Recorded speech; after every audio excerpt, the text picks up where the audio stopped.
அஞ்சலி அஞ்சலி வார்த்தை வழிமாத்தை வழங்கி அஞ்சலி அஞ்சலி வார்த்தை வழிமுழுவாதற்கு அஞ்சலி அஞ்சலி வார்த்தை வழிமாத்தை வழங்கி அஞ்சலி அஞ்சலி வார்த்தை வழிமுழுவாதற்கு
ஆராதனை செய்திடுவோம், அஞ்சலி செலுத்திடுவோம்.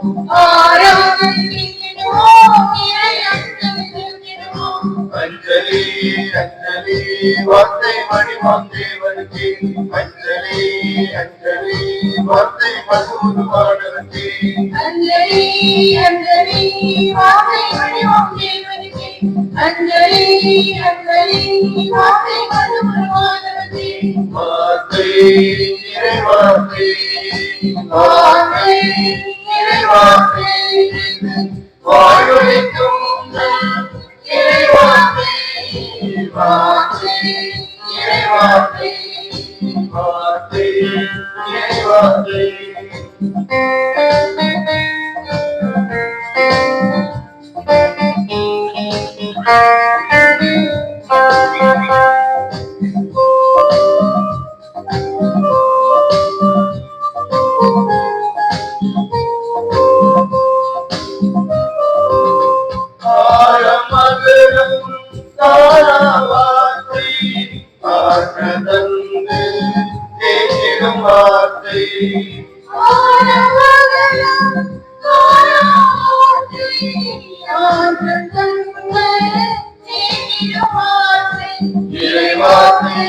வார்த்தை இறைவார்த்தை பாதைக்கு வெளிச்சமாய் இருக்கின்ற வார்த்தை பரிசுத்தராக அழைக்கும் வார்த்தை பாதைக்கு வெளிச்சமாய் இருக்கின்ற வார்த்தை பரிசுத்தராக அழைக்கும் வார்த்தை இறைவார்த்தை இறைவார்த்தை இறைவார்த்தை இறைவார்த்தை ஆராதனை செய்திடுவோம், இறை அஞ்சலி செலுத்திடுவோம்.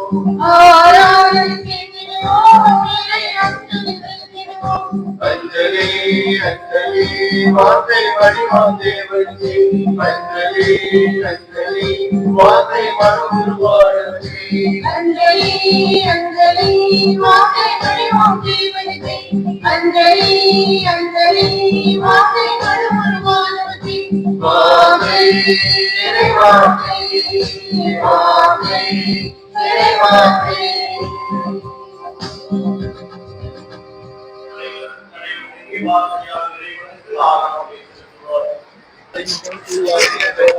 ஆமென்.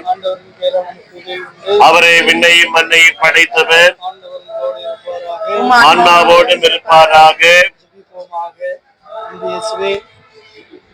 இதோ சமூகமாக கூட்டி இங்கே உமது வார்த்தையின் வழியாக உமது வார்த்தையை நாங்கள் அறிந்து கொள்ளவும், அதை கற்று தெளிந்து பிறருக்கு நாங்கள் இந்த வார்த்தையை பிறருக்கு எடுத்து உரைக்க எங்களுக்கு நீர் உமது அருளை பொழிந்ததற்கு நன்றி கூறுகின்றோம். உலகெல்லாம் சென்று படைப்புக்கெல்லாம் நற்செய்தியை பறைசாற்றுங்கள், தந்தை மகன் தூய் ஆவியின் பெயரால் திருமுழுக்கு கொடுங்கள் என்று சொல்லி அன்று உம்முடைய திருத்தூதர்களை அனுப்பியது போல இதோ உமது வார்த்தையை நாங்கள் கடைபிடிக்கவும், அதை வாழ்வாக்கவும், உமது வார்த்தையை நாங்கள் கற்று தெளிந்து உண்மையான கிறிஸ்துவத்தை உணர்ந்து கொள்ள விவிலியத்தை நாங்கள் எடுத்து வாசிக்கக்கூடிய அந்த மனதை எங்கள் ஒவ்வொருவருக்கும் தந்து வழிநடத்த வேண்டும் என்று எங்கள் ஆண்டவராகிய இயேசு கிறிஸ்து வழியாக உண்மை மன்றாடுகின்றோம்.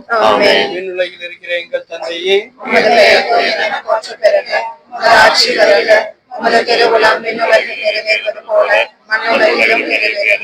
எங்களுக்கு அன்றாட உணவை இன்று எங்களுக்கு தாரும். எங்களுக்கு எதிராக குற்றம் செய்வோரை நாங்கள் மன்னிப்பது போல எங்கள் குற்றங்களை மன்னியும். எங்களை சோதனைக்கு உட்படுத்தாதேயும், தீமையிலிருந்து எங்களை விடுவித்தருளும். அன்னையே, ஆரோக்கிய தாயே, சகாய தாயே, இதோ சிறு பிள்ளைகள் எடுத்த இந்த சிறு முயற்சியை நீ நிறைவாக ஆசீர்வதித்து இந்த சிறு பிள்ளைகள், இந்த குழந்தைகள் உமது விவிலியத்தினுடைய வார்த்தைகளை ஆழ்ந்து அறிந்து அன்று நீ உம்முடைய திருமகனிடம் பரிந்து பேசியது போல இந்த சிறு குழந்தைகளின் இந்த சிறிய முயற்சிகளை ஆசீர்வதித்து உம்முடைய திருமகனிடம் இவர்களுடைய தேவைகளை பரிந்து பேசி வரம் வரல வேண்டும் என்று உண்மை நோக்கி மன்றாடுகின்றோம். நிறைந்த மரியே வாழ்க.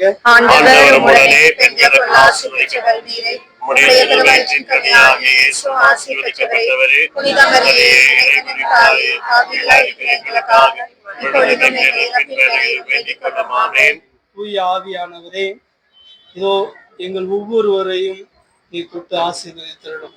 உமது ஆவியின் கொடைகள் எங்கள் ஒவ்வொருவருக்கும் தந்து நாங்கள் இந்த விவிலியத்தினுடைய மாண்பையும் மகத்துவத்தையும் பிறருக்கு பகிர்ந்து கொள்ள நல்ல மனதை எங்களுக்கு தந்தரணும். தந்தைக்கும் மகனுக்கும் தூய ஆவியாருக்கும் மாற்றுமை உண்டாவதாக. தொடக்கத்தில் இருந்தது போல இப்பொழுதும் எப்பொழுதும் என்றென்றும் இருப்பதாக. ஆமென். ஆண்டவர் உங்களோடு இருப்பாராக. உம் ஆன்மாவோடும் இருப்பாராக. எல்லாம் உள்ள இறைவன் தந்தை மகன் தூய ஆவியார் இந்த விவிலிய கண்காட்சியையும் இங்கே கூடியிருக்கும் அனைத்து இறை மக்களையும் நிறைவாக ஆசீர்வதித்து வழிநடத்துவாராக. பிரியமானவர்களே, தந்தை அவர்கள் இப்பொழுது இந்த ரிப்பன் வெட்டி இந்த விவிலிய கண்காட்சியை துவங்கி வைப்பார்கள். நாம் அனைவரும் கரங்களை தட்டி இந்த செய்த அனைவருக்கும் நம்முடைய வாழ்த்துக்களையும் பாராட்டுகளையும் தெரிவிப்போம்.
நசரேயனாகிய இயேசு இந்த வழியை கடந்து போகிறார்.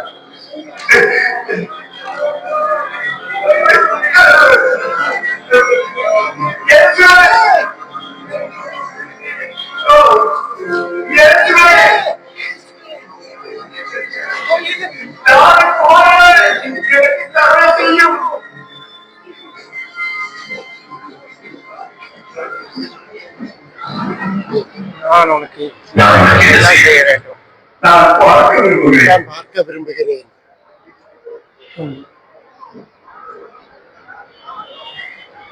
பார்வை அடைவதாக ஒரு விசுவாசம் என்னை ரட்சித்தது. என்னால் பார்க்க முடியாது. என்னால் பார்க்க முடியாது. என்னால் பார்க்க முடியாது.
இது எதை பத்தினா யோவான் 15 பத்தி தான்.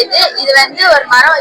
இந்த மரத்துல கொடியா போடுறது அந்த சைடு பச்சை பசேங்கிறது நல்ல நட்பண்புகள் உள்ள மக்கள். அதாவது பொறுமை, அளவோடு உண்ணல், கற்பு, தாராள குணம், சுறுசுறுப்பு, தாழ்ச்சி, பிறர் அன்பு நம்ம வாழ்க்கையில இருந்துச்சுன்னா இதே மாதிரி நம்ம வாழ்க்கை பச்சை பசேன்னு இருக்கும். கடவுள் நம்மளோட இருப்பாரு. இந்த சைடு இருக்கிறது தீய குணங்கள் உள்ள மக்கள். அதாவது பேராசை, சோம்பல், தற்பெருமை, காமவெறி, பொறாமை, பெருந்தீனி உண்ணல், சீற்றம், இதெல்லாம் நம்ம வாழ்க்கையில இருந்துச்சுன்னா நம்ம வாழ்க்கை இதே மாதிரி வறண்டு போயிருக்கும். கடவுள் நம்ம கூட இருக்கவே மாட்டார். போது ஏழ்மையை ஏற்றுக்கொண்டார். அவருக்கு கிடைச்சது ஒரு மாட்டு தொழுவம் தான் பிறக்கும் போதே. அதனால நம்ம வாழ்க்கையில ஏழ்மை வரும்போது தாராளமா அதை நம்ம அக்செப்ட் பண்ணி ஏற்றுக்கணும். அதுக்கான இது ஒரு இது பாத்தீங்கன்னா 5 அப்பத்தையும் 2 மீனையும் 5000 பேருக்கு ஆண்டவர் பகிர செஞ்சார். அத்தனை பேருடைய பசியையும் ஆண்டவர் ஆற்றினார். அதே போல நம்மகிட்ட இருக்கிறத பிறருக்கு கொடுத்து நம்ம மற்றவங்க பசி ஆக்கணும். இது ராபோச்சன உணவு. ஆண்டவர் திருவிருந்தை ஏற்படுத்தினது. திருச்சபை இப்பதான் உருவாச்சு. இந்த டைம்ல தான் உருவாச்சு. அதனால நம்ம ஒவ்வொரு நாளும் திருப்பலியில கலந்து கொண்டு அவர் நமக்கு அளிச்ச அந்த அப்பத்தையும் ரசத்தையும் நம்ம வாங்கி நல்ல ஒரு கிறிஸ்தவ மக்களாக நம்ம வாழலாம். இது பாத்தீங்கன்னா ஆண்டவருடைய நம் பாவங்களுக்காக அவர் ரத்தத்துக்கு சிலுவையில மரிச்சாரு. இனிமேற்கொண்டாது நம்ம பாவம் செய்யாம ஆண்டவருக்கு உகந்த பிள்ளைகளாக நம்ம. இது ஆண்டவர் மரணத்தை வென்றார். மரணத்தை யாருமே வெல்ல முடியாது. ஆனா ஆண்டவர் மரணத்தை வென்றார். அதனால நமக்கு இந்த வாழ்க்கை நிரந்தரமான வாழ்க்கை அல்ல. நமக்கான வாழ்க்கை ஆண்டவரோடு கூட இருக்குது. அந்த வாழ்க்கைக்கான முன்னேற்பாடை எடுத்து நம்ம நல்ல பிள்ளைகளாக ஆண்டவரோடு கூட நடந்து போவோம். அதற்கான பிறந்தாங்க தெரியுமா? அவங்களோட நற்செய்திய நம்மளோட வானதூதர் இந்த இடையர்களுக்கெல்லாம் அறிவிச்ச இடம் தான் நம்ம போவாஸோட இடம். ஓ, அப்ப போவாஸ் நிலமும் இடையர்களுக்கு காட்சி கொடுத்த இடமும் ஒரே இடமாக்கா? கண்டிப்பா ஒரே இடம் தான். அப்படியா? இத்தனை நாள் வரைக்கும் எனக்கு தெரியாதேங்கா. சரி, இதுக்கு எனக்கு புரிஞ்சுது. அப்பவும் மாட்டுக்கொட்டை இடிக்குதேங்கா. மாட்டுக்கொட்டை எதுக்கு வச்சிருக்கீங்க? இதுலயும் உனக்கு ஒரு ஸ்பெஷல் கதை நான் சொல்லட்டுமா? இதுக்கும் ஸ்பெஷலா? அப்படி ஸ்பெஷல் இருக்கு. நான் சொன்னேன் தெரியுமா? ரூத்தும் அவங்க மாமியாரும் தனியா இருக்காங்க, பெத்லகேம் வந்தாங்கன்னு. அவங்க வாழ்ந்த இடம் தான் இந்த இடம். சரி, இந்த காலப்போக்குல அவங்க வாழ்ந்த இடம் மாட்டுக்கொட்டையா மாறுது. அந்த மாட்டுக்கொட்டையில தான் நம்ம இயேசு கிறிஸ்து பிறக்கிறாங்க.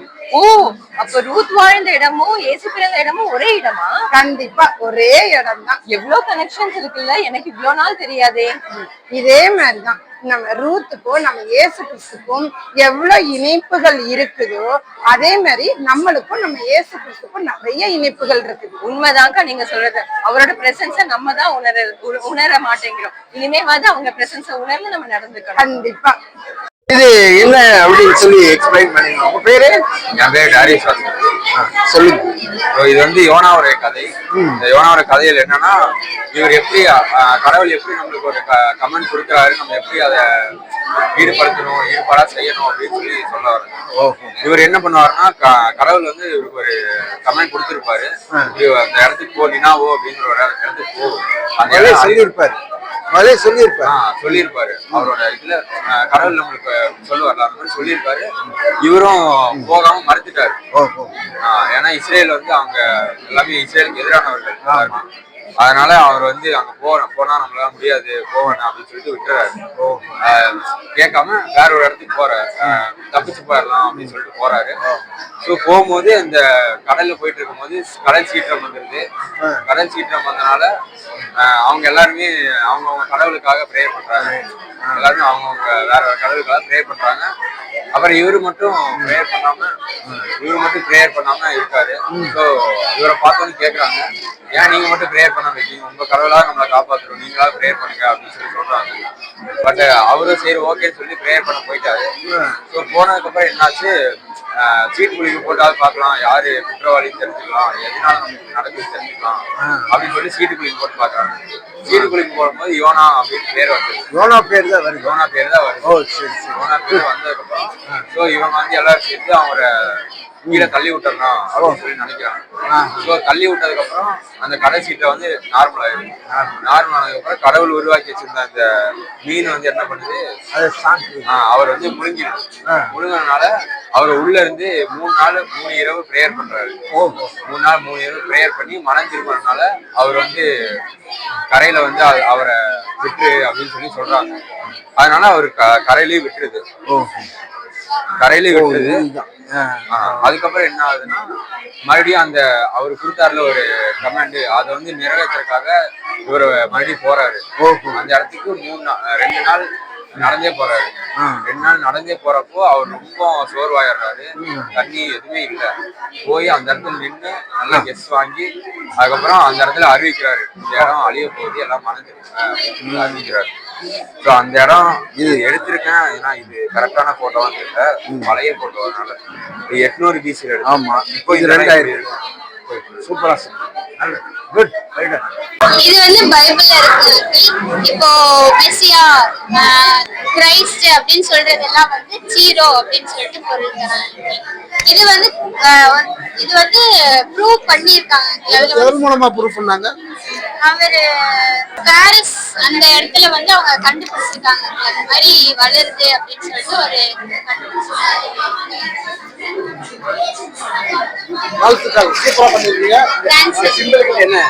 இது வந்து தொடக்கமும் முடிவு அப்படின்னு சொல்லிட்டு சொல்றாங்க. இயேசுவே தொடக்கம், இயேசுவே முடிவு அப்படிங்கறது வந்து இந்த சிம்பிள் வந்து குறிக்கும். ஆல்பா ஒமேகா இது எல்லாமே நம்ம பைபிள்ல தான் இருக்கு. ஆனா நமக்கு வந்து புதுசா இருக்கறனால இந்த ஒரு இது வந்து கிரைஸ்ட், மெசியா, ஏசப்பாவுக்கு இருக்கிற எல்லா சிம்பிளும் வந்து சீரோ அப்படின்னு ஒரு கிரீக் வேர்ட்ல வந்து மறைமுகமா சொல்றாங்க. இதுல இருந்து ஒண்ணு எடுத்துக்கோங்க. இதுல என்ன இருக்கு? இதுல எல்லாம் வந்து ஒரு பைபிள் வசனம் இருக்கு. உங்களுக்கு இன்னைக்கு என்ன இது பிடிக்குதோ அது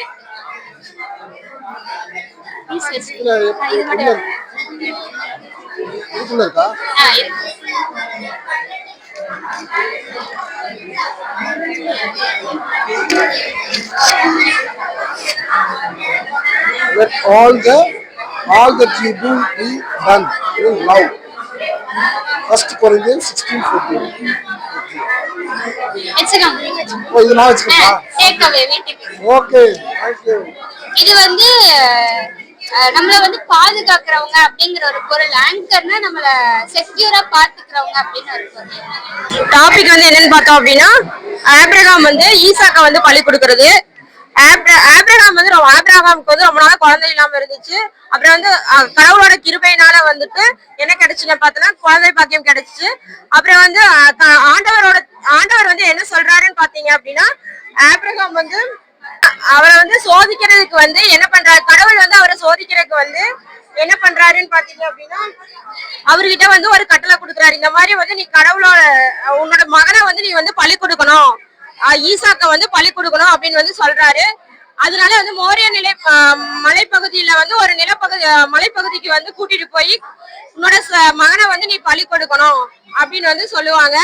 அப்ப வந்து அந்த மலைப்பகுதிக்கு வந்து கூட்டிட்டு போய் அங்க போய் சொல்லுவாங்க, ஆண்டவரோட தூதர் வந்து சொல்லுவாரு, இந்த மாதிரி வந்து நீ வந்து என்ன பண்ற, பையன் மேல கை வைக்காத, இந்த பையனை வந்து ஒண்ணும் பண்ணாத, அதுக்கு பதிலா நீ என்ன பண்ணன்னு பாத்தீங்கன்னா இந்த முச்செடிகளுக்கு இடையில இருக்கிற ஆட்டுக்குட்டிய வந்து எடுத்துட்டு போய் பலி கொடு அப்படின்னு வந்து சொல்லுவாரு. இதுல இருந்து என்ன தெரியுது அப்படின்னு பாத்தீங்கன்னா, ஆபிரகாம் வந்து கடவுள் மேல இருக்கிற விசுவாசத்தை வந்து சொல்லியிருக்காங்க.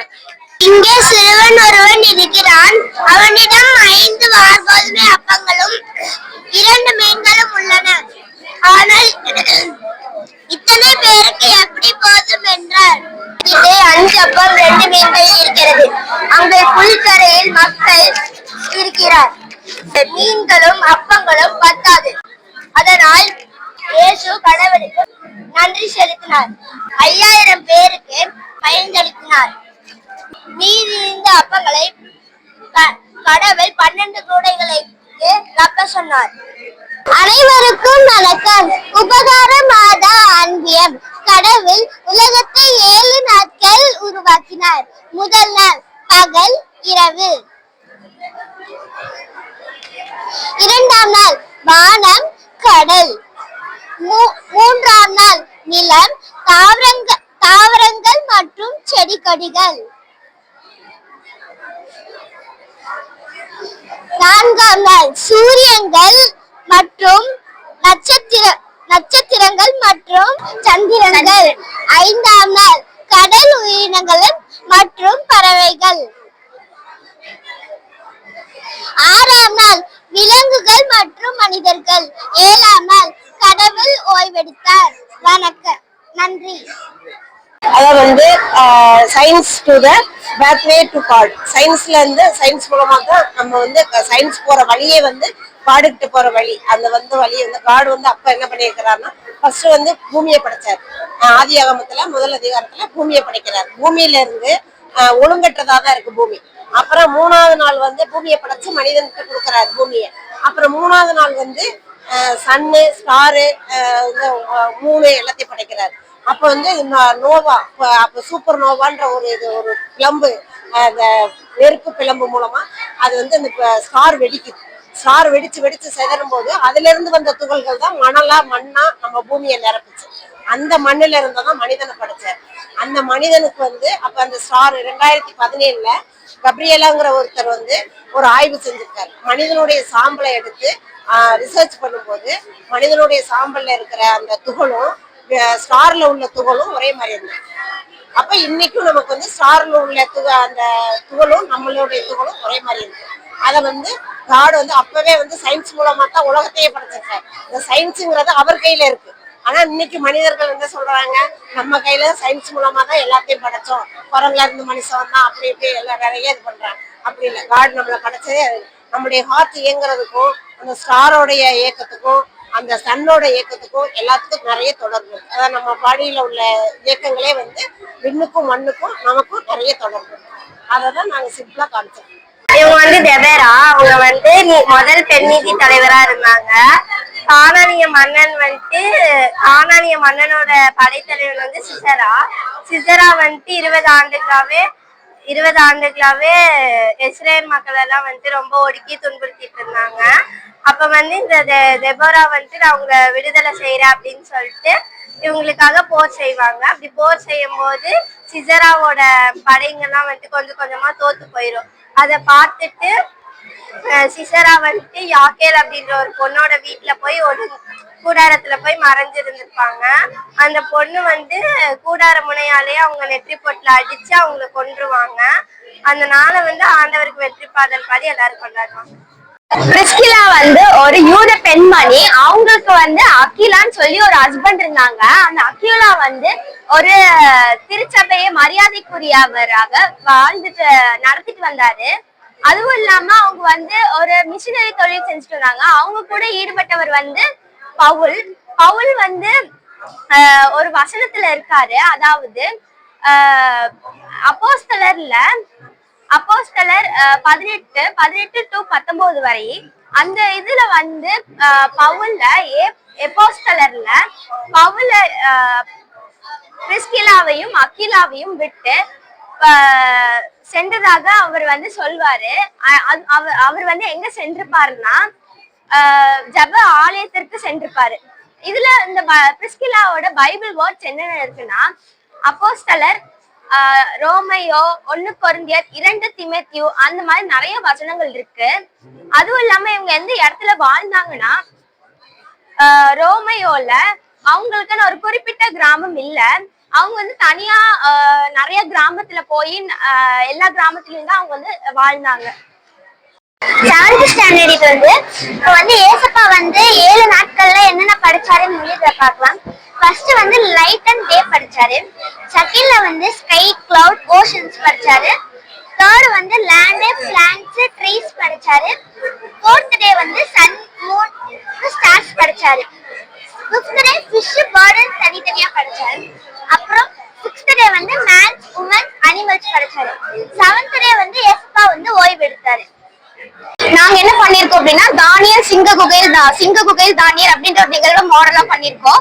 தானியலை பத்தி சொல்லணும்னா தானியல் வந்து ஒரு தீர்க்கதரிசி. அவர் வந்து ஒதுக்கப்பட்ட அடிமை மக்கள் இனத்திலிருந்து வந்தவர். அவருக்கு வந்து கனவுகளை கணிச்சு அதோட பொருளை எடுத்துரைக்கிற ஒரு ஞானம் இருந்துச்சு.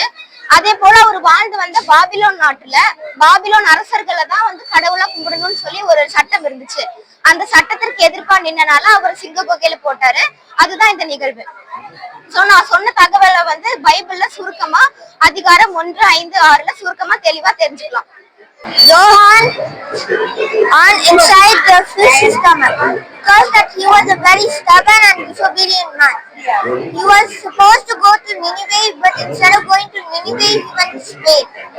Half journey when big storm came, and they thought that as someone made God angry, which he created a storm, God also created a giant fish. And once they know that Johann was actually the one who made God angry, they throw him out of the boat until the storm stopped. Then he was swallowed by the fish, and he did not get out for 3 days and 3 nights. Then the fish got an order from God telling that go to Nineveh and make him preach all the terrible people there. So the fish obeyed his command and he took him to Nineveh and he preached and made the terrible people turn to brilliant people. இயேசு எவ்வாறு படகில் தூங்கிக் கொண்டிருந்தார் என்பதையும் சீடர்கள் பயந்து இயேசுவை எழுப்பியதும் இயேசு எழுந்து புயலை அமைதிப்படுத்தி அமைதியாக இரு என்று சொன்னார். இயேசு மிகவும் சக்தி வாய்ந்தவர் என்பதையும் நம்மை பாதுகாப்பார். ஜூபிலி ஆண்டின் திருப்பயணிகளால் நாம் நமக்கு தேவையானது மனமாற்றமுடைய ஒரு வாழ்க்கை. அதை எதிர்நோக்கிதான் நாம் பயணம் செய்ய வேண்டும். ஆகவே இடைவிடா சகாயமாத அன்பியம் மனமாற்றம் என்ற ஒரு தலைப்பை சிறப்பிக்கின்றது. இந்த மனமாற்றத்தை அடையும் பொழுது அதற்குரிய வார்த்தைகள் ஒளியின் வடிவிலே இங்கு பதியப்பட்டுள்ளன. இந்த ஒளியின் வடிவில் உள்ள வார்த்தைகளின்படி நாம் நடந்தோமானால் கண்டிப்பாக நம்மளுடைய பயணமானது திருப்பயணமாக எதிர்நோக்கும் பயணமாக அமையும். அதே போல இந்த மனமாற்றத்திற்கு நாங்கள் எடுத்துக்கொண்டது ராயப்பருடைய மனமாற்றம். ராயப்பர் பணிப்பெண்ணிடம் அவர் எனக்கு தெரியவே தெரியாது என்று மறுதளித்தார். ஆனாலும் அவர் உடனே சேவலானது கொக்கரக்கோ கூவிய உடனே அவர் திரும்பி பார்த்தார். இயேசுவை திரும்பி பார்த்தவுடனே மனதுருகி அழுதார். மனதுருகி அழுததால் அவர் திருச்சபையின் தலைவராக சேர்ந்து கொள்ளப்பட்டார் மனமாற்றத்தின் காரணமாக. அதே போல மோட்சத்தினுடைய திறவுகோள்கள் அவருக்கு கொடுக்கப்பட்டன. நாமும் மனம் மாறி போகும் பொழுது அவர் நமக்கு கதவுகளை திறந்து விடுவார். ஆனால் இதோ இந்த ராப்பாசனத்திலே யூதாசும் இருக்கின்றார், ராயப்பரும் இருக்கின்றார். ராயப்பர் மனமாற்றம் உடைய ஒரு வாழ்க்கையை தெரிந்து கொண்டார்.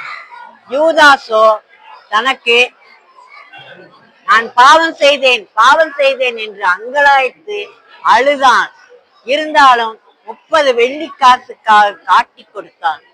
அந்த காசை கூட தூக்கி எறிந்து விட்டு இதோ அவன் இயேசுவை திரும்பி பார்க்கவில்லை, மரத்தை திரும்பி பார்த்தான். மரத்திலே தூக்கிட்டு தொங்கினான். இதோ நாம் மனம் மாறாவிடால் நமக்கு வருகின்ற துயரங்கள் அனைத்தும் அக்கினியின் வடிவிலே வார்த்தையின் வடிவிலே இங்கே அமைக்கப்பட்டிருக்கின்றது. நாம் மனம் மாற வேண்டும் என்றால் இதோ இந்த பாவசிங்கத்தனம், நல்ல பாவசிங்கத்தனம் நாம் செய்ய வேண்டும். நல்ல பாவசிங்கத்தனம் செய்து நாம் மனமாற்றம் பெற்று இயேசுவுக்கு உகந்த பிள்ளைகளாகவும் பிறருக்கு உகந்த பிள்ளைகளாகவும் வாழ்வோம். இந்த ஜூபிலி ஆண்டிலே நம்மளுடைய திருப்பயணத்திலே எதிர்நோக்கூடிய திருப்பயணமாக நம்முடைய பயணம் அமையட்டும். நன்றி, வாழ்த்துக்கள். நாங்க செஞ்சிருக்க மாடல் வந்து நோவாவின் பேழை. தொடக்க நூல் 6வது அதிகாரம் 7வது அதிகாரம் 8வது அதிகாரத்துல நம்ம வாசிச்சு பார்த்தோம்னா கடவுள் வந்து நோவா அப்படிங்கிறவரை வந்து ஒரு நேர்மையாளர் அழைக்கிறாரு, ஒரு பேழை செய்ய சொல்றாரு. என்ன காரணம்னு பாத்தீங்கன்னா உலகத்துல பாவம் பயங்கரமா பெருகிருச்சு அப்படிங்கறத கடவுள் பார்த்துட்டு மனசு ரொம்ப வருத்தப்படுறாரு. இந்த மக்களை நான் ஏன் படைச்சேன் அப்படின்ட்டு கடவுள் வருத்தப்படுற அளவுக்கு இந்த மக்கள் பாவம் செய்ய ஆரம்பிச்சுட்டாங்க. கடவுள் என்ன பண்றாரு அப்படின்னா வெள்ளப்பெருக்கு அனுப்பிச்சு அவங்க எல்லாத்தையும் அழிக்க முடிவு பண்ணிட்டாரு. அதனால நோவாவை கூப்பிட்டு என்ன சொல்றாரு, நீ இந்த மாதிரி ஒரு பேழையை செஞ்சு இந்த பேழையில உன் கூட உன் ஃபேமிலியையும் இந்த அனிமல்ஸ் எல்லாத்தையுமே விலங்குகள் எல்லாத்தையும் ஜோடி ஜோடியா உன்னோட பேழைக்குள்ள கூப்பிட்டுக்கோ, உணவுகள் எல்லாத்தையும் நீ ஏற்படுத்தி தயாரா வச்சுக்கோ. 40 நாள் இரவும் பகலும் வெள்ளப்பெருக்கு இந்த பூமியில வரப்போகுது, அதனால எல்லா மக்களும் அழிக்கப்பட போறாங்க அப்படின்னு சொல்லி கடவுள் நோவா கிட்ட சொல்றாரு. அதனால அவர் கடவுள் சொன்ன மாதிரியே கீழ்ப்படிஞ்சு அவர் ஃபேமிலியையும் எல்லா விலங்குகளையும் கூப்பிட்டு உள்ள போயிடுறாரு. கடவுளும் கதவு சாத்திடுறாரு. இப்போ என்ன ஆகுது அப்படின்னா வெள்ளப்பெருக்கு 40 நாள் இரவும் பகலுமா மழை பெய்ய ஆரம்பிச்சு வெள்ளப்பெருக்கு எடுக்குது. அப்போ எல்லா மக்களும் உயிரினங்களும் அழிஞ்சு போறாங்க. இப்போ என்ன நடக்குது, இதுல இருந்து நம்ம என்ன கத்துக்கிறோம்? நம்ம இந்த மக்களை மாதிரி பாவம் செஞ்சு கடவுளோட மனசை வேதனைப்படுத்துறவங்களா இல்லாம நம்ம நோவாவை போல நேர்மையானவர்களா பரிசுத்தமா வாழும்போது நம்ம கடவுள் மனசு சந்தோஷப்படுத்துறவங்களா இருக்கும். நம்ம எப்பவுமே கடவுளோட மனசை வேதனைப்படுத்துறவங்களா இருக்கக்கூடாது அப்படின்னு நம்ம தெரிஞ்சுக்கணும். அப்பதான் நம்ம எல்லா தீமைகள்ல இருந்தும் காப்பாற்றப்பட்டு நோவாவை மாதிரி நம்ம பிழைக்கப்படுவோம். இல்ல அப்படின்னா மத்த மக்களை மாதிரி அழிக்கப்படுவோங்கிறத நம்ம இதுல தெரிஞ்சுக்கணும். நன்றி. ஆண்டவராகிய இயேசு கிறிஸ்து சொன்னாரு, நானே உண்மையான திராட்சை செடி, நீங்கள் அதன் கிளைகள் என்று சொன்னார். நம்ம ஆண்டவருக்குள்ளாக நாம் நிலைத்திருந்தோம் என்று சொன்னால் நம்ம ஆண்டவருக்குள்ள என்னென்ன ஒரு கனிகள் இருந்துச்சோ, அவருக்குள்ள என்ன பண்புகள் இருந்துச்சோ, அவருக்குள்ள என்ன ஒரு எண்ணங்கள் இருந்துச்சோ அது நமக்குள்ள வெளிப்படும். ஆண்டவருக்குள்ளாக இருந்த அந்த பரிசுத்த ஆவியானவர் நமக்குள்ளேயும் ஆண்டவர் கொடுத்திருக்கிறார். அந்த தூய ஆவியானவர் நம்முடைய உள்ளத்துல நாம் இருக்கும் பொழுது ஆண்டவராகிய இயேசு கிறிஸ்துவை நாம் பின்பற்றி வாழும் பொழுது நமக்குள் அன்பு, மகிழ்ச்சி, அமைதி, பொறுமை, பரிவு, நன்னயம், நம்பிக்கை, கனிவு, தன்னடக்கம் என்ற இறைவார்த்தைக்கேற்ப அந்த கனிகளை கொடுக்கிறவர்களாக நாம் மாறுவோம். அதை நாம் மாற வேண்டும் என்று சொன்னால் ஆண்டவராகிய இயேசு கிறிஸ்துவோடு நாம் இணைந்திருக்க வேண்டும். ரைசுல்லாஹ். ஜூடித் ஒரு விதவை, ரொம்ப அழகா இருப்பாங்க. ஆனா அவங்க அழகை என்னைக்குமே பெருமிதப்படுத்தி சொன்னது கிடையாது. அவங்களுக்கு ஒரு கணவனும் இருந்தாங்க. அவங்க கணவன் வயல்ல வேலை செய்யும் போது சன்ஸ்ட்ரோக் இறந்துட்டாங்க. ஜூடித் வாழ்ந்த காலகட்டத்துல இஸ்ரவேலருக்கு ஒரு போராட்டம் வருது. என்ன போராட்டம்னா, நெபுகத்நேசர் அப்படின்ற ஒரு அரசர் பேரரசரா இஸ்ரவேலருக்கு இருக்காங்க. அவங்களுக்கு கீழே தான் யூதர்கள் எல்லாருமே வேலை செய்யறாங்க, அடிமையா இருக்காங்க, சேவை செய்யறாங்க. ஒரு குறிப்பிட்ட காரணத்துக்காக உங்க கூட எங்களால வேலை செய்ய முடியாது, நாங்க வேற இடத்துக்கு போறோம் அப்படின்னு எல்லாருமே கெஞ்சுறாங்க. ஆனா அந்த ராஜா ஏத்துக்கவே இல்லை. நீங்க எப்படியும் எங்க கூட தான் இருந்தாகணும், எங்களுக்கு கீழே தான் இருக்கணும், நீங்க எங்களுக்கு சேவை செய்யணும், எங்களுக்கு அடிமையா இருக்கணும் அப்படின்னு சொல்றாங்க. அதை கேட்காம போன இஸ்ரவேலர்கள் அவங்க வேலையை பார்த்துட்டு அப்படியே போயிட்டாங்க.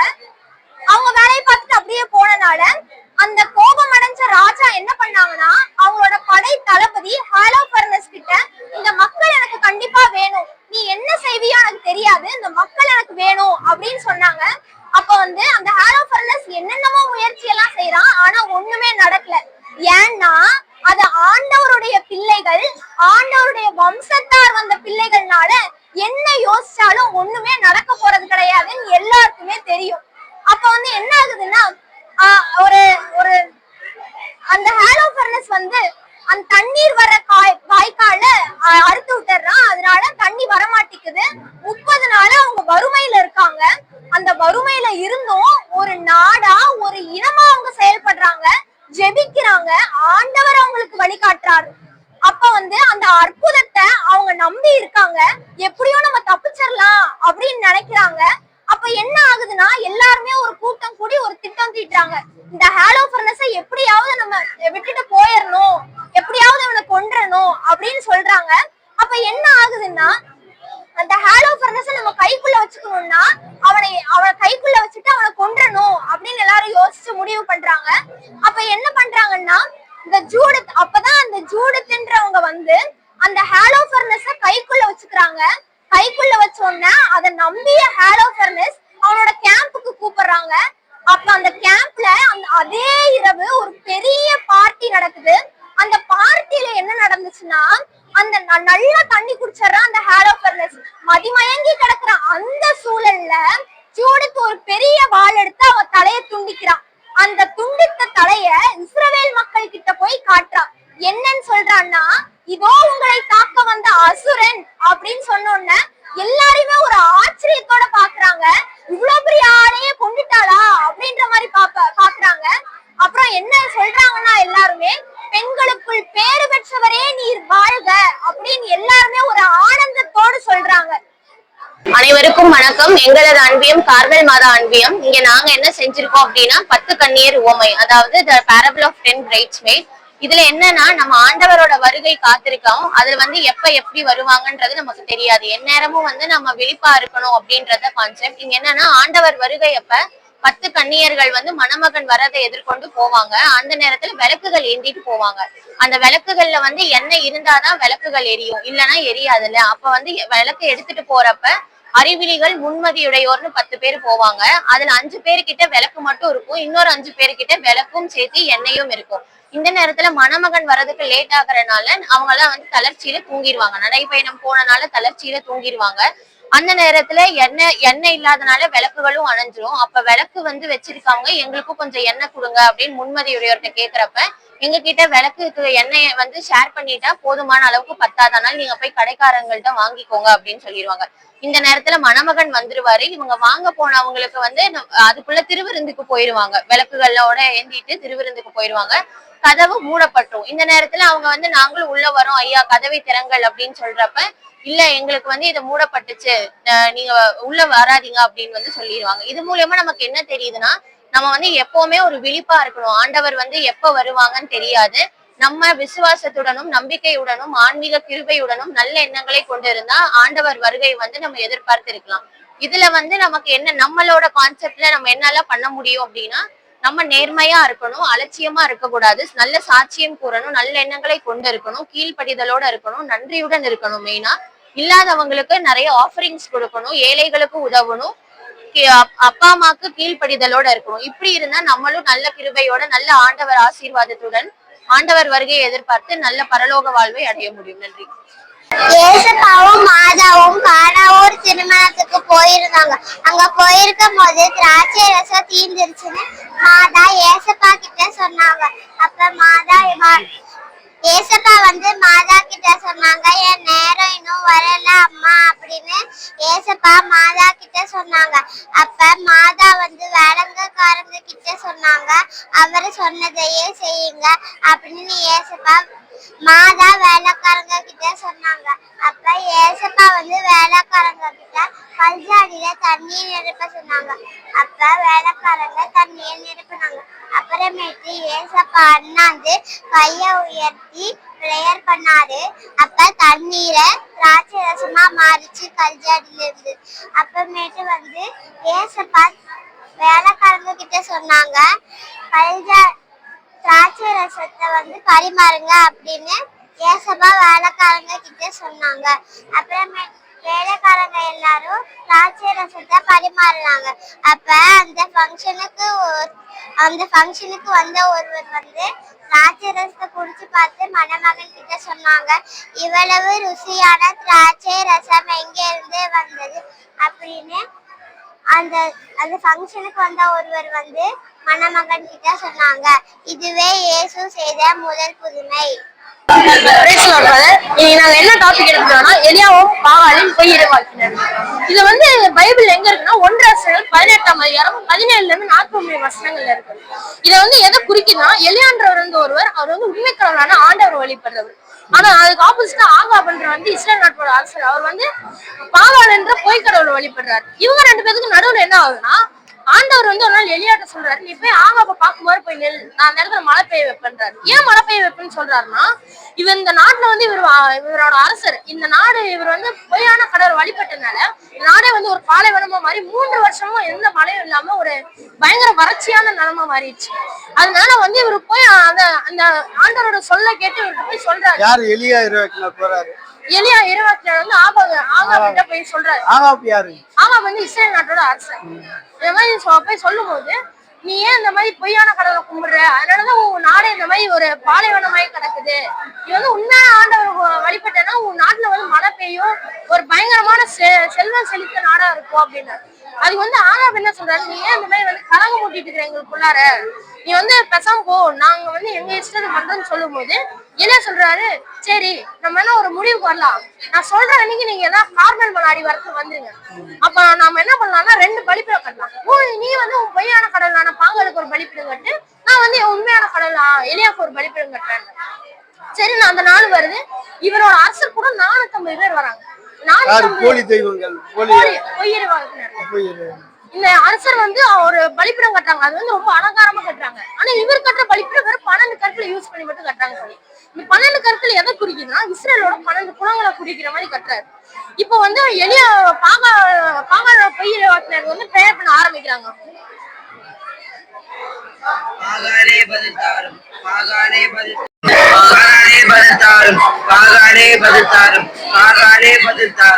ஒருவேளை ஒரு பயணம் செஞ்சு கொண்டிருப்பாரு, நல்லா சத்தமா கூப்பிட்டீங்கன்னா ஒரு பயணத்தை வச்சு உங்களை வந்து பாப்பாரு.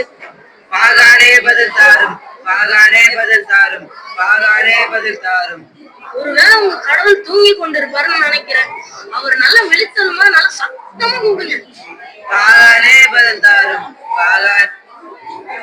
இந்த மாதிரி வந்து காலையில இருந்து ஈவினிங் வரைக்கும் சொல்லி அவங்க நாக்கு வந்து வறண்டு போய் சாவர நிலைமைக்கு போயிடுறாங்க. இப்ப வந்து எலியா வந்து என்ன பண்றாருன்னா ப்ரே பண்றதுக்கு முன்னாடி இந்த குடங்கள்ல வந்து தண்ணி நிரப்பி வச்சு இந்த பலிப்பீடத்துக்கு மேல வந்து ஊத்திடுறாரு. ஊத்துனா அந்த நெருப்பு வராது. அதனால வந்து இவங்க எந்த பழியும் சொல்லக்கூடாது, நீ இந்த மாதிரி ஏதோ விஷயம் பண்ணிட்டு அந்த நெருப்பு வர வச்சுன்னு சொல்றது.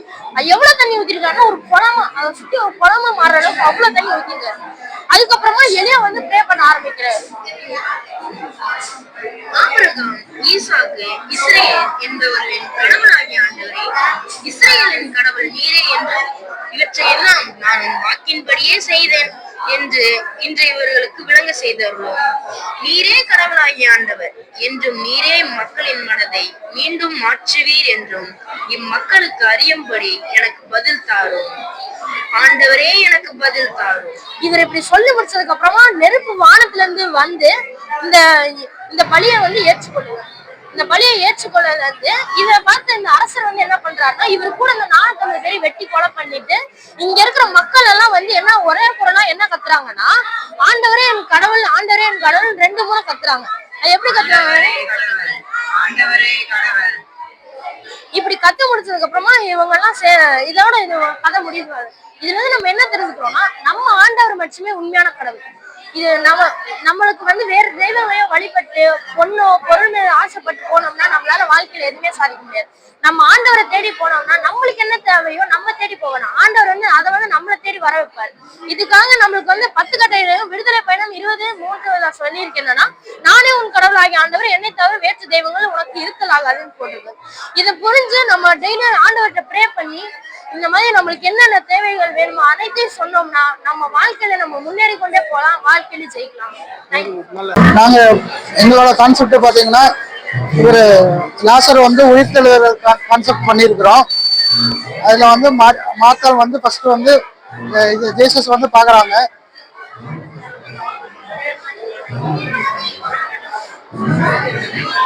அவங்க வந்து ஜீசஸை பார்த்துட்டு சொல்றாங்க, இந்த மாதிரி நீங்க இருந்திருந்தா எங்களோட இவங்க வந்து உயிரோட இருந்திருப்பாங்க, நீங்க இல்லாதனால இறந்துட்டாங்கன்னு சொல்றாங்க.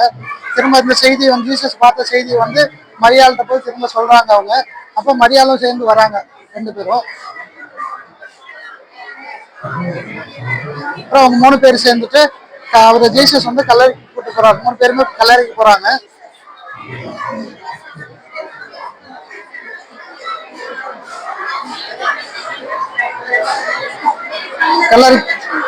கல்லறைக்கு போனதுக்கு அப்புறம் கல்லறை வந்து அவரு அகற்ற சொல்றாரு. அகற்றும் போது 2 லாசம் உயிர் தள்ளுகிறார்.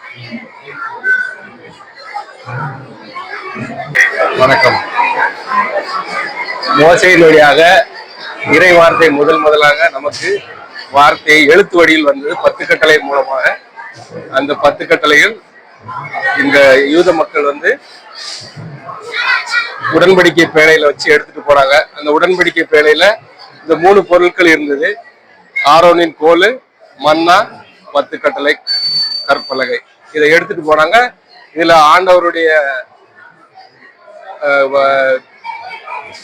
ஆண்டவர் இதுல வாழ்ந்தாரு, மக்கள் அதை வழிபட்டாங்க. இப்போ நம்ம நற்கருணை பேழையில நமக்கு ஆண்டவர் இருக்கிறார். புதிய ஏற்பாட்டில் நமக்கு உடன்படிக்கை பேழை அன்னை மரியா. இஸ்ரேல் வந்து யோர்தானை கடந்து போகும்போது அந்த ரெட் சீ வந்து பிறக்கும் போது நற்கருணை பீடத்தை எடுத்துட்டு வருவாங்க அங்கிள்.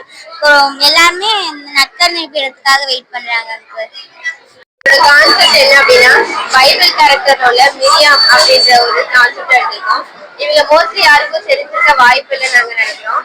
இவங்களோட கான்செப்ட் என்னன்னா 10 உண்மைகள் சொன்ன மோசையை பத்தி அவங்க எல்லாத்துக்கும் தெரிஞ்சிருக்க வாய்ப்பு இருக்கு. மோசையோடைய சொந்த அக்கா தான் மிரியாம். இதோட இன்னொரு இது என்னன்னா பாரோன் ராஜா அப்படின்னு ஒருத்தர் இருப்பாரு. அவர் சொல்லியிருப்பாரு ஆண் பிள்ளைகள் இருக்கக்கூடாது, அவங்க எல்லாத்தையும் கொன்றணும் அப்படின்னு சொல்லியிருப்பாரு. அப்பான்னு பார்த்து மோசை பிறந்திருப்பாரு. அதனால என்ன பண்ணுவாங்க, மோசையோட அம்மா 3 மாசம் மோசையை ஒழிச்சு வச்சு வளர்த்திருப்பாங்க. அதுக்கப்புறம் அவங்களால முடியாதனால நைல் நதியில அவங்க விட்டுருவாங்க. தன் தம்பி அச்சே எப்படி போறான், எந்த இடத்துல போறான், யார்கிட்ட போறான்னு தெரியாத ஒரு பாசத்தினால மிரியாம் மோசைய பின்தொடர்ந்தே வந்திருப்பாங்க. மோசையும் நைல் நதியில போயிட்டே இருப்பாரு. அப்பான்னு பார்த்து பாரவன் ராஜாவோட மகள், இந்த நாட்டினோட இளவரசி அந்த நைல் நதியில இருந்திருப்பாங்க. அப்போ மோசை எடுத்து வளர்க்கலாம் அப்படின்னு சொல்லி முடிவு பண்ணிருக்கப்போ மிரியாம் போய் சொல்லுவாங்க, இந்த குழந்தைக்கு பால் ஊட்டுவதற்கு எகிப்துல இருந்து ஒரு பெண்மணி நான் கூட்டிட்டு வரேன், அந்த பெண்மணி பால் ஊட்டுவாங்க அப்படின்னு சொல்லிட்டு சொல்லும் போது அவங்க சொல்லுவாங்க. அப்புறம் எகிப்துக்கு போய் தன் சொந்த அம்மாவே கூட்டிட்டு வந்து பால் ஊட்டி வளர்த்து வைப்பாங்க. அப்புறம் கொஞ்ச நாள் கழிச்சு மோசே நல்ல ஒரு பெரிய ஆளா வந்துருவாங்க. பெரிய ஆளா வந்ததுக்கு அப்புறம் இப்ப அவங்க கிட்ட ஒரு கொஸ்டின் கேக்குறேன், கடைசி வரைக்கும் மிரியாம் அப்படின்றவங்க நல்லவங்களா இருந்திருப்பாங்களா இல்ல கெட்டவங்களா இருந்திருப்பாங்க? நீங்க உங்களோட கெஸ் என்ன அப்படின்றதுதான் இதோட கொஸ்டின். இப்போ நான் என்ன சொல்றேன்னா இவங்க கெட்டவங்களா மாறி இருப்பாங்க. ஏன் அப்படின்னா மோசே ஒரு நல்ல பெரிய ஆளா வந்துடுவாரு. பெரிய ஆளா வந்ததுக்கு அப்புறம் தம்பி ஒரு நல்ல பெரிய ஆளா வந்துட்டானே அப்படின்ற ஒரு சின்ன பொறாமைனால அவங்க கெட்டவங்களா மாறிடுவாங்க. கெட்டவங்களா மாறினதுக்கு அப்புறம் கடவுள் என்ன பண்ணுவாரு, மிரியாமுக்கு ஒரு தண்டனை கொடுத்துருவாரு. இது எங்களோட ஒரு சின்ன கான்செப்ட். இன்னொரு கான்செப்ட் இவங்க எக்ஸ்பிளைன் பண்ணுவாங்க. இவங்களோட ஸ்பெஷல் பர்சனல் டேலண்ட் என்னன்னா இசை, பாட்டு பாடுறது. பாலைநிலத்துல போகும்போது சோர்வு, பயம், அச்சம் எதுவும் தெரியக்கூடாதுன்றதுக்காக பாட்டு, நடனம் எல்லாம் ஆடிட்டு போனதால இது எந்த வயசுல பண்ணாங்கன்னா 88 இந்த வயசுல பண்ணாங்க. இவங்களோட அப்பா பேர் ஆம்ராம், இவங்களோட அம்மா பேர் யோகபித்து, இவங்களோட 2வது தம்பி பெயர் ஆரோன், 3வது தம்பி பெயர் மோசே. இதுதான் அந்த நைல் நதி. இந்த கடுகோட சைஸ் சிரிச்சு, ஆனா இது வளரும் போது பெரிய மரமாகும். இந்த கடுகோட சைஸுக்கு நம்ம நம்பி வச்சா கூட இந்த பாறையை நவுத்துறோம். இயேசுவுக்கே புகழ். இந்த காட்சி பாத்தீங்கன்னா இயேசு கடல் சீற்றத்தை அடக்குன காட்சி. சோ இது கடவுள் ஏசப்பாவும் அதுக்கப்புறம் அவங்களோட சீடர்களும் படகுல பயணம் செஞ்சுட்டு போயிட்டு இருப்பாங்க. அப்ப திடீர்னு கடல் சீற்றம் அதிகமாகி அது சுனாமி மாதிரி வரும். அப்ப என்ன பண்ணுவாங்க அப்படின்னா அங்க இருக்கிற சீடர்கள் எல்லாருமே பயந்துட்டு ஆண்டவரே ஆண்டவரேன்னு சொல்லி பயந்துட்டு கடவுளை அழைப்பாங்க. அப்ப ஏசப்பா யாரும் இதுக்கும் பயப்பட வேணாம்னு சொல்லிட்டு அந்த கடல் சீற்றத்தை அடக்குவாரு. அந்த காட்சியை ரெப்ரசென்ட் பண்றதுதான் இந்த டபோ. இதுல இருந்து என்ன தெரிஞ்சுக்கணும்னா நம்ம எதுக்குமே நம்ம பயப்பட கூடாது, எல்லாத்துக்குமே நம்ம ஸ்ட்ராங்கா இருக்கணும். அண்ட் எந்த துன்பம் வந்தாலும் நம்ம கடவுள் கிட்ட விட்டுணும். அவரை நம்மளை நல்லபடியா வழிநடத்தி எல்லா சூழ்நிலையும் நம்மளை பாதுகாத்து வழிநடத்துவாங்கன்றத போர்ட்ரேட் பண்ணுது. ஏசப்பா ஜெரிச்சோ நாட்டுல இருந்து வருவாரு. அப்ப சக்கேயுன்றவர் இருப்பாரு. அவர் டாக்ஸ் கலெக்டரு. எப்படின்னா அந்த ஏழைங்க கிட்ட இருந்து பணம் வாங்கி அவங்கள துன்பத்துக்கு ஆளாயிருப்பாரு. அப்போ சக்கேயுக்கு ஒரு ஆசை இருக்கும், இந்த மாதிரி கடவுளை பார்க்கணும். இது வரைக்கும் கேட்டிருக்க மட்டும் தான் சொல்லியிருப்பாரு, அவரை பார்த்திருக்க மாட்டாரு. அதனால அவருக்கு ஒரு பார்க்கணும்ட்டு ஒரு இது இருக்கும். அப்பதான் ஏசப்பா வருவாரு. அவர் சக்கையும் குட்டியா இருப்பாரு. அதனால அவருக்கு ஏசப்பா தெரிய மாட்டாருன்னு சொல்லிட்டு அவர் மரத்து மேல இருப்பாரு. அதனால அந்த வழியிலதான் ஏசப்பா வருவாங்க. அப்ப ஏசப்பா சொல்லுவாங்க, இந்த மாதிரி சக்கையை கீழே வா அப்படின்னு சொல்லுவாங்க. அப்பதான் அவர் கீழே அவர் ரொம்ப சந்தோஷப்படுவாரு. இந்த மாதிரி நான் கடவுளை பார்த்துட்டேன் அப்படின்னு சொல்லுவாங்க. அதுக்கப்புறம் கடவுள் தான் சொல்லுவாரு, இந்த மாதிரி வா நம்ம வீட்டுக்கு போவோம் அப்படின்னு சொல்றப்பதான் அவங்க வீட்டுக்கு போவாங்க. அவங்க வீட்டுக்கு போயிட்டு அவங்க வீடை மந்திரிச்சுட்டு அங்க போய் ஒரு ப்ரேயர் பண்ணிட்டு அவர் கூட்டிட்டு வருவாரு. கூட்டிட்டு வந்ததுக்கு அப்புறம் தான் அவர் வந்துட்டு சொல்லுவார், இந்த மாதிரி உங்க இது ஏழங்கிட்ட இருந்து காசு வாங்க வேண்டாம், இந்த மாதிரி அவர் வந்துட்டு ஒரு இன்ஸ்ட்ரக்ஷன் மாதிரி அறிவுரை சொல்லுவாரு. அதெல்லாம் கேட்டு மனம் திரும்பிடுவாரு. அதுக்கப்புறம் தான் அவர் வந்துட்டு அவர் வாங்கின காசு எல்லாமே 4 மடங்கா வந்துட்டு அவங்களுக்கு வந்துட்டு ஏழைங்களுக்கு வந்துட்டு அப்படியே கொடுத்துருவாரு. ஒரு ஊர்ல இருந்து லாசர்னு ஒருத்தர் இருந்தாரு. அவர் வந்து உடல்நோய் சரியில்லாம இருந்தாரு. அப்புறம் வந்து அவர் இறந்துட்டாரு. அவர் வந்து இந்த செய்தி வந்து கடவுளுக்கு தெரியாது. கடவுளுக்கு மக்கள்லாம் போய் சொல்றாங்க கடவுள்கிட்ட, லாசர் இறந்துட்டாரு அப்படின்ட்டு. அப்புறம் வந்து கடவுள் அங்க இருந்து கல்றைக்கு போறாரு. கல்றைக்கு போயிட்டு கல்ல தள்ளுங்க அப்படின்றாங்க. அப்புறம் தள்ளிட்டு லாசரே வெளிலவான்னு சொல்லும் போது ஃபர்ஸ்ட் டைம் லாசர் வெளில வரல. மக்கள்ல பார்த்து சிரிக்க ஆரம்பிச்சிட்டாங்க. அப்புறம் லாசரே வெளிலவான்னு சொல்லும் போது லாசர் வந்து வெளில வந்தாரு. வெள்ளை ஆடையோட சுத்தி மக்கள்லாம் ஆச்சரியப்பட்டுட்டாங்க.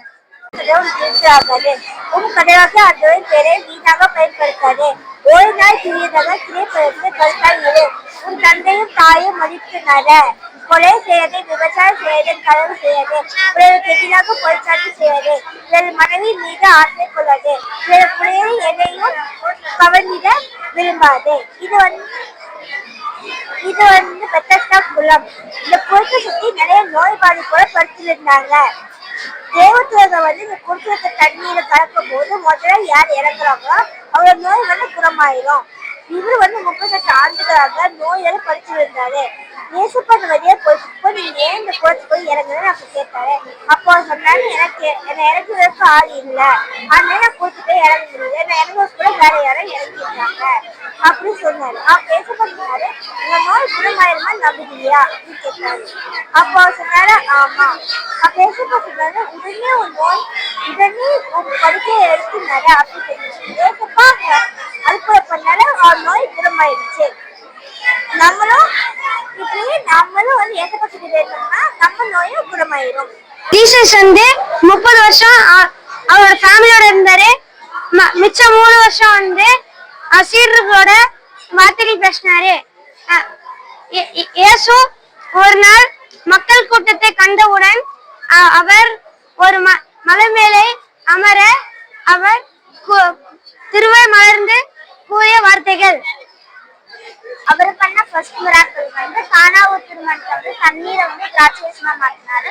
இந்த செய்தி வந்து இஸ்ரேல் மக்கள் மத்தியில ஃபுல்லா பரவ ஆரம்பிச்சதுக்கு அப்புறம் அவங்க வந்து ஜீசஸ் கூட பேசணும் பழகணும்னு சொல்லி கூட்டமா மக்கள் வர ஆரம்பிச்சாங்க. அப்போ வந்து ஒரு நாள் அந்த மாதிரி வரும்போது ஜீசஸ் வந்து அவங்களுக்கு வந்து இறைவார்த்தை போதிக்கணும்னு சொன்ன வார்த்தைகள் தான் அந்த மாதிரி. கடவுள் வார்த்தை உயிர் உள்ளது. அவர் வந்து அவருடைய ஒரு சொல்ல எல்லாமே நடந்தது. அவர் சொல்ல உலகை படைத்தாரு. கடவுள் வார்த்தை வந்து ஆற்றல் வாய்ந்தது. அவர் வந்து தொழுநோயாளர்களை குணமடைய செய்தாரு, பேய்களை ஓட்டினாரு, பார்வையற்றவருக்கு பார்வை அளித்தாரு. அவர் வந்து வாழ்வு தரும் உணவா இருக்கிறாரு. அவருடைய உடலை வந்து உணவாகவும் ரத்தத்தை பானமாகவும் தராரு. அவரு சிலுவையில 7 வார்த்தைகள் பேசினாரு. கடைசியா அவரு இதோ உலகம் முடிவு வரை என்னாலும் நம்மளோட இருக்கிறாரு. விண்ணும் மண்ணும் ஒழிந்து போகும், ஆனா அவருடைய வார்த்தை ஒரு நாளும் ஒழியாது. நான் தான் எரேமியாவின் அழைப்பை பத்தி சொல்ல போறேன். நான் வந்து தாய் வயிற்றுல பிறக்கும் போதே கடவுள் என்னை அறிந்திருந்தாரு. நான் பிறக்கிறதுக்கு முன்னாடியே ஆண்டவர் வந்து என்னை நிலைப்படுத்தினாரு. நான் வந்து நான் சிறு பிள்ளையா இருக்கும் போது எனக்கு பேச தெரியாதுன்னு சொன்னேன். அப்ப ஆண்டவர் வந்து உன்னால பேச முடியும்னு சொல்லி, நீ சிறு பிள்ளை இல்ல, நான் சொல்ற வார்த்தைகளை நான் எங்கெல்லாம் அனுப்புறேனோ அங்கெல்லாம் போய் உன்னோட வார்த்தைகளை சொல்லு அப்படின்னு சொன்னாரு. ஆண்டவர் வந்து என்னோட வாயை தொட்டு என் நாவல வச்சு என்னுடைய வார்த்தைகள் எல்லாம் உன் வாயால் இருக்குது அப்படின்னு சொன்னாரு. இதனால மக்களுக்கும் ஒரு பெரியவரா திகழ்ந்தார். நான் தான் இறைவாக்கினர் எசாயா. கடவுள் என்னை வந்து எப்படி அழைச்சாருன்னா, உசியா அரசர் வந்து இறந்து போன வருஷத்துல கடவுள் வந்து அந்த அரியணையில அமர்ந்திருக்காரு.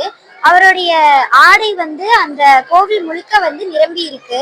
அவருக்கு மேல தூய ஆவியார்கள் நிறைய பேர் வந்து இருக்கிறத நான் வந்து பார்த்தேன். அவங்களுக்கு ஒவ்வொருத்தவங்களுக்கும் 6 இறக்கைகள் வந்து இருக்கு.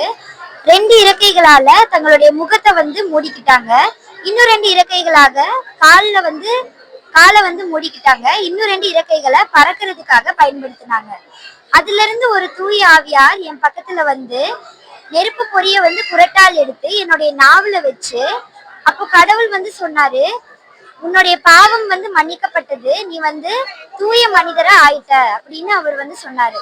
அன்னையில இருந்து நான் வந்து ஒரு பெரிய இறைவாக்கினரா திகழ்றேன்.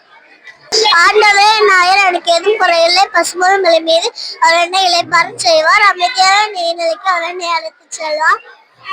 மேலும் அவர் எனக்கு புத்துயிர் அளிப்பார். தன் பெயரை கேட்ப நீதி வழி நடத்தி செல்வார். மேலும் சாவின் இருசூல் பள்ளத்தாக்கில் நான் நடக்க நேர்ந்தாலும் நீ என்னோடு இருப்பதால் எத்தண்டிக்கும் அஞ்சினேன். மது கோலும் நெடுங்களையும் என்னை தேய்ச்சும். உண்மையாகவே நான் என் நெருங்களுக்கு முன்னே எனக்கு ஒரு விருந்தினை ஏற்பாடு செய்கின்றேன். என் தலையில் நரம்பென தைலம் பூசுகின்றேன். என் பாத்திரம் நிரம்பி வழிகின்றது. உண்மையாகவே என் வாழ்நாள் எல்லாம் மல்லமும் பேரன்பும் என்னை சூழ்ந்து வரும். நானும் ஆண்டவர் உள்ளத்தில் நடுநாள் வாழ்ந்திருப்பேன். ஆமென்.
இதெல்லாம் இந்த குழந்தைகளுக்கு டீச்சர்ஸ் வந்து ஆதர்சமா உசுப்பிட்டு போயிட்டு அவ்வளவுதான் செஞ்சதெல்லாம் நீங்க பாக்குறீங்க ஒத்துழைப்புக்கு உங்களை குழந்தைகள் ஒவ்வொரு குழந்தையும் ரொம்ப அதெல்லாம் சொல்றாங்க வாழ்க்கைகள் இதெல்லாம் பேட்டிஸ் டீச்சர்ஸ் மற்ற அங்கேயும் நல்லா தயாரிச்சிருக்கீங்க. உண்மையில எனக்கு என்ன கேள்வின்னு நீங்க ஃபர்ஸ்டே பண்றீங்களா அப்படிங்கிற ஒரு கேள்வி.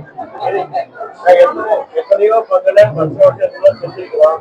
குழந்தைங்க என்ன ப்ரிப்பேர் பண்ணிருக்கிறோம், என்ன சொல்றோம், என்ன செய்தி, இந்த பைபிள் செய்தி கிளியரா கேட்டுக்கிறோம். ஒவ்வொருத்தரும் சின்ன குழந்தைல இருந்து பெரியவங்க வரைக்கும் தயார் செஞ்சு எவ்வளவு தூரம் எல்லாத்தையும் ஏற்பாடு செய்து வடிவமைச்சுங்க. மறைக்கல்வி ஆசிரியர்கள், குழந்தைகள், அம்பிய பொறுப்பாளர்கள், நன்னாளர்கள் எல்லாருமே என்னுடைய மனமார்ந்த நன்றிகள், வாழ்த்துக்கள், பாராட்டுகள். தேங்க்யூ. குழந்தைகள் முதல் கொண்டு அந்த பகுதியை ரொம்ப விவிலியத்தில் வருகிற ஒவ்வொரு பகுதியும் அழகாக விளக்கம் கொடுத்தாங்க. எனக்கு உண்மையிலுமே ஆச்சரியமாக இருந்தது. ஏன் இந்த குழந்தைகள் இவ்வளவு நாள் இந்த நம்ம மக்களை இவ்வளவு நாள் பயன்படுத்தலையா அப்படிங்கிற ஒரு வேதனை தான். பட் இருந்தாலும் இவ்வளவு சிறப்புக்கு காரணம் நீங்க தான். மறைக்கல்வி ஆசிரியர்கள், அன்பிய பொறுப்பாளர்கள், தன்னாளர்கள் நீங்க தான். ஃபாதர் வேலை வந்து ஃபாதர் செய்யற ஒரே ஒரு வேலை உங்களை உசிப்பிடுறது அவ்வளவுதான். இவ்வளவு ஆர்வமா இது ஏற்கனவே பாத்தீங்கன்னா ஒரு 3 வாரங்களாக சின்ன குழந்தைகள்லாம் முதல் கொண்டு இந்த கேம்பஸ்குள்ளார வந்து நீங்க ஆர்வமாக இந்த விவிலிய கண்காட்சிக்காக செய்கிற ஒவ்வொரு செயல்களையும் பார்க்கிற போது, அதுவும் குறிப்பாக இன்றைக்கு நீங்கள் தயாரித்திருக்கிற ஒவ்வொரு ஸ்டாலும் வந்து நேர்த்தியாக வித்தியாசமாக இப்படியெல்லாம் முதல் தடவை செய்யறவங்க நீங்க யோசிச்சிருக்கிறீங்களா அப்படிங்கிற யோசிக்கிற அளவுக்கு சிறப்பான முறையில் செய்ததோடு மட்டும் இல்லாம அழகா ஒவ்வொரு கேரக்டர்ஸ் இப்ப உதாரணமாக விவிலியத்தில் வருகிற மகளிராகட்டும் மற்ற எல்லா ஒவ்வொன்றும் தனித்தனி விதத்தில் நம்ம சொல்லணும். எல்லா நிகழ்வுகளையும் எவ்வளவு நேர்த்தியாக நீங்கள் செய்திருக்கிறீங்கன்னு சொன்னால் என்னுடைய வாழ்த்துக்களும் பாராட்டுகளும். இன்றைக்கு உண்மையிலேயே ஜோதிபுரம் இடைவிடா சகாய அன்னை ஆலயம் இன்றைக்கு நற்செய்தி அறிவிப்பை சிறப்பாக மேற்கொண்டிருக்கிறது. இதுதான் நற்செய்தி அறிவிப்பு. இன்னைக்கு இந்த நற்செய்தி இந்த நற்செய்தி அறிவிப்பு இன்னைக்கு எத்தனை பேருக்கு போய் ரீச் ஆயிருக்கு. ஃபாதர் பிரசங்க வைப்பார். இந்த பிரசங்கத்தை நீங்க திருப்பி கேளுங்க எத்தனை பேர் சொல்லுவாங்கன்னு. ஆனா இதுதான் நற்செய்தி அறிவிப்பு. இன்னைக்கு நீங்க வீட்டுல போய் கேளுங்க, பாக்குறவங்களை கேளுங்க. ஒவ்வொரு ஸ்டாலுக்கும் உண்டான விளக்கத்தை அவர்கள் அறிந்திருக்கிறார்கள், தெரிஞ்சுக்கிறாங்க. பிரசங்கத்துல தானே நம்ம சொன்னாலும் அது கொஞ்ச நேரம் ஆச்சுன்னா அதுக்கு மேல அவங்களால கேட்க முடியாது. ஆனா இதுதான் உண்மையான நற்செய்தி அறிவிப்பு. சிறப்பான விதத்திலே செய்து உங்கள் அனைவருக்கும் என்னுடைய வாழ்த்துக்கள், பாராட்டுக்கள், என்னுடைய ஜெபங்கள். இதுவும் எந்த அளவுக்கு கேட்டீங்கன்னா குறிப்பாக நம்முடைய பங்கில் இருக்கிற அன்பிய பொறுப்பாளர்கள் ஒவ்வொருவருக்கும் என்னுடைய மனமார்ந்த நன்றி. ஒரு அன்பியத்துல அவர்களை இயக்கி ஒரு நிமிஷம் சொல்லி முடிச்சிருக்கேன். ஒரு அன்பியத்துல ஒரு பொறுப்பாளர்களாக இருந்து எல்லாத்தையும் ஒண்ணு சேர்த்து இந்த மாதிரி நிகழ்ச்சிகள் செய்வது ரொம்ப ரொம்ப சிரமம். அதே போல மறைக்கல்வி ஆசிரியராக இருந்து அந்த குழந்தைகள் செய்யறாங்களா இல்லையா என்ன எப்படி அப்படின்னு சொல்லிட்டு நீங்கள் யோசனை பண்ணி இது செய்வது எல்லாம் பெரிய சிரமமான காரியம். நேற்று சாயங்காலம் வரைக்குமே ஃபாதருக்கு ஒரு கன்ஃபியூஷன் தான். இந்த குழந்தைங்க இன்னும் எவ்வளவு பேர் வருவாங்க. ஏற்கனவே இந்த சாயங்காலம் பாத்தீங்கன்னா 20 பெஞ்சஸ் மறுபடியும் ஆர்டர் பண்ணிருக்கிறோம். இந்த குழந்தைகள் அதிகமா வந்தாங்கன்னு சொன்னா யாரையும் டிஸ்டர்ப் பண்ணாதீங்க. எல்லா குழந்தைகள் என்ன பண்ணிட்டு இருந்தாலும் அவங்களை என்கரேஜ் பண்ணுங்க அப்படின்னு சொல்லிப்பட்டு மறுபடியும் 20 சேர்ஸ் அவங்களுக்கு தேவையான எல்லா ஏற்பாடுகளையும் செய்திருக்கிறாங்க. இதற்கு காரணம் ஒத்துழைப்பு கொடுத்திருக்கிறவர்கள் மறைக்கல்வி ஆசிரியர்கள், அன்பிய பொறுப்பாளர்கள், இளையோர் குழுவை சார்ந்தவர்கள், தன்னாளர்கள் ஒவ்வொருவருக்குமே என்னுடைய மனமார்ந்த நன்றிகள். குறிப்பாக நம்முடைய பங்கு குழந்தைகளுக்கு என்னுடைய வாழ்த்துக்களும் பாராட்டுகளும். என்னுடைய 27 ஆண்டுகள் குருத்துவ வாழ்க்கையில எந்த ஒரு தடுமாறுதலும் இல்லாம அந்தந்த நற்செய்தி பகுதிகளுக்கு அந்த குழந்தைகள் விளக்க சொல்றதை கேட்கிற போது எனக்கு ரொம்ப ஆச்சரியமா இருந்தது. இந்த குழந்தைகள் இன்னும் எப்படியெல்லாம் பயன்படுத்தி இருக்கலாம் அப்படின்னு யோசிக்க தோணுது ஃபாதருக்கு. இதெல்லாம் ஒவ்வொன்றையும் பார்த்துட்டு வரப்ப என்னுடைய சிந்தனை என்ன ஓடிட்டு இருந்தது. இந்த குழந்தைகள் எல்லாம் இன்னும் நம்ம பயன்படுத்தணும்னு சொன்னா எவ்வளவு நற்செய்தி அறிவிப்பை ஒரு பங்கு தளத்திலே நம்ம மேற்கொள்ள முடியும். ஆகவே என்னுடைய வாழ்த்துக்கள், பாராட்டுகள், ஜெபங்கள். இந்த நற்செய்தி அறிவிப்பு பணி ஜோதிபுரம் பங்கு குழுமமாக இணைந்து நாம் அனைவரும் சேர்ந்து செயல்படுவோம். இறைவனை மாற்றுமைப்படுத்துவோம். எல்லாருக்கும் மனமார்ந்த நன்றிகள். ஒரு சிறிய ஜெபத்தோடு நாம் நிறைவு செய்வோம். அன்பின் பரலோக பிதாவே, இந்த நாளுக்காகவும் இந்த நேரத்திற்காகவும் நன்றி செலுத்துகிறோம். இந்த நாளை முன்குறித்தவர் நீரே, திட்டமிட்ட ஏற்பாடு செய்திருக்கிறவர் நீரே. எத்தனையோ குழப்பங்கள், போராட்டங்கள். இந்த வாரம் ஏறக்குறைய 4-5 நாட்கள் விடுமுறை. மக்கள் எல்லாரும் இதில் எவ்வாறு பங்கேற்பார்கள், இந்த நிகழ்ச்சியை நாங்கள் எப்படி நடத்த முடியும் என்கிற ஒரு நிலை இருந்த போதிலும் இறைவன் இதை எங்களுக்காக நடத்தி கொடுப்பார் என்கிற உணர்வோடு உண்மையே நாங்கள் மையமாக வைத்து இந்த நற்செய்தி பணியாற்றியிருக்கிறோம். ஒவ்வொருவரும் நேர்த்தியாக, மிகவும் சிறப்பாக, தங்களுடைய அறிவு சிந்தனைகளுக்கும் மேலாகவே இறை ஞானத்தோடு செயல்பட்டு இந்த காரியங்கள் அனைத்தும் நிறைவேறும்படிக்காக செய்திருக்கிறீர்கள். எத்தனையோ எதிர்ப்புகள், எத்தனையோ பேச்சுக்கள், அனைத்தையும் தாண்டி நாங்கள் இதை இறைவனுக்காக செய்கிறோம் என்கிற தியாக உள்ளத்தோடு செய்திருக்கிற ஒவ்வொருவரையும் கனிவோடு நினைவு கூர்ந்தோம். அன்பிய பொறுப்பாளர்கள், மறைக்கல்வி ஆசிரியர்கள், மறைக்கல்வி குழந்தைகள், இதோ இந்த குழந்தைகளுடைய பெற்றோர்கள் நேரம் காலம் பாராது இந்த குழந்தைகளை தயாரித்து ஊக்கப்படுத்தி இந்த நாளை நற்செய்தி அறிவிப்பின் நாளாக நாங்கள் உண்மையிலேயே நினைவு கூறும்படிக்காக செய்திருக்கிறீர்கள். நன்றி செலுத்துகிறோம். தொடர்ந்து எம்முடைய மக்களையும் பங்கிருக்கிற ஒவ்வொருவரையும், குறிப்பாக இளையோர் சிறுவரையும் ஆசீர்வதித்து இந்த நற்செய்தி பணியை நாங்கள் இணைந்து இறைவனுடைய மிக மகிமைக்காக செய்திட நீரே எங்களை வழிநடத்தும். ஜெபம் கேட்கிற நல்ல பிதாவே, ஆமென். என்றும் வாழ்கிற எல்லாம் வல்ல இறைவன் உங்களையும் உங்களுடைய நற்செய்தி பணியும் ஆசீர்வதிப்பாராக. ஆண்டவருடைய பேரன் உங்களை ஆட்கொள்வதாக. ஆண்டவருடைய ஆசீரார் நீங்கள் செய்திருக்கிற ஒவ்வொரு காரியம், செய்ய போகிற ஒவ்வொரு காரியம், அதற்குண்டான கைமாறையும் பரிசையும் நீங்களும் குடும்பத்தாரும் பெற்றுக்கொள்ள அருள் புரிவாராக. தந்தை, மகன், தூய ஆவியானவரின் பெயராலே, ஆமென். வாழ்த்துக்கள், பாராட்டுகள். எல்லாம் சேர்ந்து சத்தமா சொல்லும், இயேசுவுக்கே புகழ், இயேசுவுக்கே நன்றி, மரியே வாழ்க. உங்களுடைய பெற்றோர்களுக்கு ஃபாதருடைய வாழ்த்துக்களையும் ஜெபங்களையும் சொல்லுங்க. உங்களுடைய குழந்தைகள் எல்லாத்தையும் உங்க பேரண்ட்ஸ் அனுப்பிச்சு வச்சிருக்கிறாங்க. உங்களுடைய பேரண்ட்ஸ் இவ்வளவு ஆர்வத்தோட பங்கெடுக்கும்படிக்காக உங்களுடைய குழந்தைகளை இவ்வளவு நேரம் நம்முடைய ஆலயத்தில் இருக்க வச்சது ஒரு பெரிய காரியம். இந்த மாதிரி ஒரு கேதரிங் தான் தேவ அழைத்தலை கொண்டு வரும். புரிஞ்சுக்கங்க. தேவ அழைத்தல் இன்றைக்கு குறைந்து போன ஒரு காலகட்டத்துல இந்த மாதிரி சம்பவங்கள் நம்முடைய பங்கிலே நடைபெறுகிற போது அந்த குழந்தைகளுக்கு நாமும் குருக்கள், கன்னியர்கள், துறவரத்தார் ஆகி இன்னுமாக நற்செய்தி பணியை நம்ம செய்யறதுக்கு ஒரு வாய்ப்பு என்று சொல்லி அர்ப்பணிக்கிற ஒரு மனம் அவரிடத்துல உருவாகும். ஆகவே இதற்காக ஒத்துழைப்பு கொடுத்து உங்கள் அனைவருக்கும் என்னுடைய மனமார்ந்த நன்றிகளும் ஜெபங்களும் ஆசிரியர். ஒருவருக்காக ஜெபிப்போம். நன்றி. தேங்க்யூ.